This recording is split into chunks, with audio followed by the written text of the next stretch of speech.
I've been really enjoying the process of learning pickup winding lately, and now I'm taking a stab at winding a new pickup for my bass.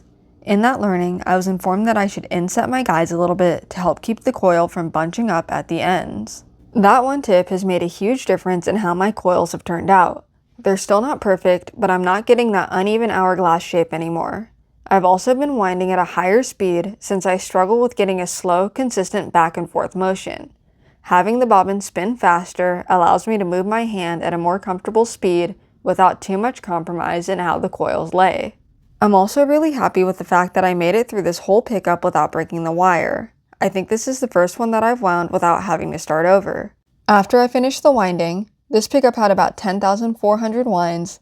I pulled it off the machine and soldered the leads. I soldered the ground to start and the hot to finish. This pickup kit also came unmagnetized, so I ran it between two powerful magnets a few times until I got a reading on my Gauss reader. The winder that I use actually has a reader built into it, which is pretty helpful. This one ended up reading at about 1,000 and is north up. To cut down on interference, I melted down a mixture of paraffin and beeswax and gave the pickup a dunk. I left it submerged in the wax for a little longer than it took for any air bubbles to stop coming from the coils.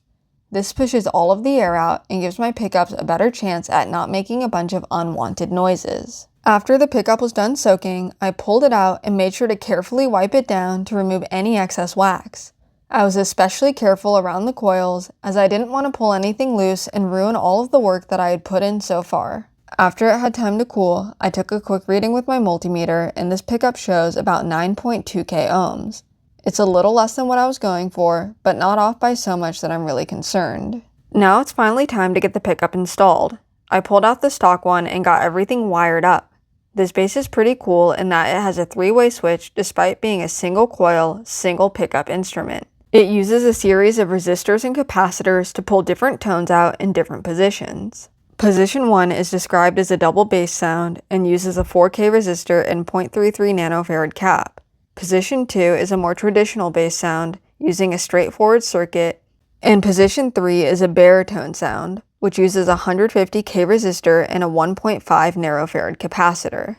All of these sounds are very distinguished, but I find myself gravitating most towards Position 1.